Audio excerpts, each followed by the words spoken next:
لیکن اس کے باوجود حضور فرمایا میں دن میں اللہ سے 100 بار توبہ کرتا ہوں، ایک دن میں 100 مرتبہ توبہ کرتا ہوں۔ میں اور آپ دیکھیں کہ ہم کیا اس معمول کو اپنی زندگی میں شامل کیے ہوئے ہیں۔ جب انسان توبہ کرتا ہے، جب غسل کر لیتا ہے نا ایک دفعہ، تو پھر وہ بچ کے چلتا ہے کہ کوئی گرد دوبارہ پڑ نہ جائے، اور جب وہ لتھڑا ہوا ہو تو پھر اس کو پرواہ بھی نہیں ہوتی۔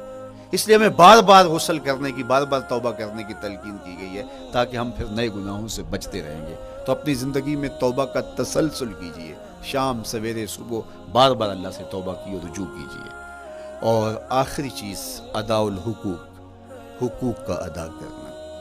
ہمارے ذمے جو حقوق عائد ہوتے ہیں وہ ہمارے والدین کے ہیں، وہ ہمارے بہن بھائیوں کے ہیں، وہ ہمارے دوستوں کے ہیں، ہمسایوں کے ہیں، ہمارے اساتذہ کے ہیں، کلاس فیلوز کے ہیں۔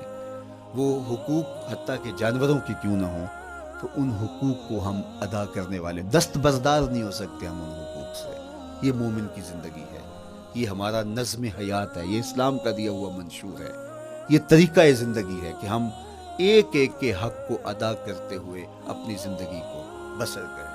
بالخصوص میں طلباء سے مخاطب ہوں کہ یہ عمر تربیتی اعتبار سے سب سے اہم عمر ہے۔ سیدنا علی المرتضیٰ رضی اللہ تعالیٰ عنہ فرماتے ہیں کہ 15 سال سے لے کر کے 20 سال تک کی عمر میں انسان کے نظریات پختہ ہوتے ہیں اور اس کی عادتیں جمتی ہیں۔ یہ دوسرے کہتے ہیں 13 سے 19 سال تک کی عمر، وہ کہتے ہیں یہ بڑی اہمیت کی حامل ہے۔ تو 13 سے 19 سال یا 15 سے 20 سال تک کی عمر، بعض کا تو ہوتا ہے کہ ابھی بچے ہیں، ماں باپ بھی سستی کرتے ہیں کہ ان کو تہجد کا عادی اب کیوں بنائیں، ابھی تو یہ بچے ہیں، ان کو ان چیزوں سے، چھوٹی چھوٹی چیزوں کا عادی اب کیوں بنائیں، جب بڑے ہوں گے، سمجھدار ہوں گے، ذمہ داریوں کا بوجھ آئے گا، سب کچھ کر لیں گے۔ تو پھر اس وقت کرنا مشکل ہوتا ہے، پھر کر نہیں پاتا بندہ۔ تو جو سیکھنا ہے، جو عادتیں پختہ کرنی ہے، وہ اسی زندگی میں ہوتی ہے۔ تو یہ آپ کا ایک موقع ہے، آپ کو ایک ماحول فراہم ہوا ہے۔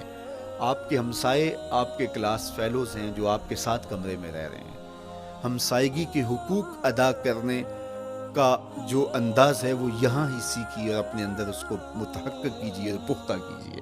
اسی طرح اپنے گفتگو کے لہجوں میں شائستگی، اپنے انداز کے اندر خوبصورتی اور اپنے رویوں کے اندر جمال پیدا کرنے کی کوشش کریں۔ اپنے آپ کو مؤثر بنائیں اور شریعت کے بتائے ہوئے اصول اور ضابطوں کے مطابق آپ جب زندگی کے چند دن گزار لیں گے، پھر زندگی گزارنے کا نشہ آنے لگ جائے گا۔ چونکہ جب ہم اپنی خواہش کی زندگی گزارتے ہیں تو پھر ہم خود بے چین اور مضطرب ہوتے ہیں، اس لیے کہ ہمیں اس طرح زندگی گزارنی چاہیے جس طرح ہمارے رب نے ہمیں بتایا ہے۔ آپ کوئی بھی مشین خریدتے ہیں، کوئی بھی چیز لیتے ہیں تو اس کے ساتھ چھوٹی سی بک دیتے ہیں، آپ کو اس کا طریقہ استعمال بتاتے ہیں کہ اس کو یوں استعمال کرو گے تو دیر پا اس کے فوائد حاصل کرو گے۔ اگر یہ مائک ہم اس طرح استعمال نہیں کرتے، اپنی خواہش سے استعمال کریں گے، تو پھر نتیجہ کیا ہوگا کہ تھوڑے دنوں کے بعد جو ہے وہ خرابی کی طرف سلسلہ چلے گا۔ اس طرح یہ وجود جس پاکیزہ ذات نے بنایا ہے، اس نے ہمیں بتایا ہے کہ اس کو استعمال کیسے کرنا ہے اور اس زندگی کو کیسے گزارنا ہے۔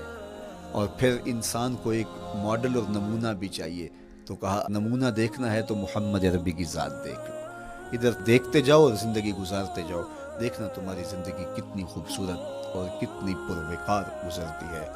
اللہ آپ کو دنیا آخرت کی برکتیں دے، اپنی پناہوں اور اپنی امان اور اپنی حفاظتوں کا حصار دے، اور آنے والا کل اللہ بہتر فرمائے، میرے وطن کی خیر کرے، میرے ملک کو امن کے اجالے دے، یہاں دہشت گردی کے سلگتے الاؤ ٹھنڈے کر کے امن کی بہاریں پیدا کر دے۔ کی محمد سے وفا تو نے تو ہم تیرے ہیں، یہ جہاں چیز ہے کیا لوہو قلم تیرے ہیں۔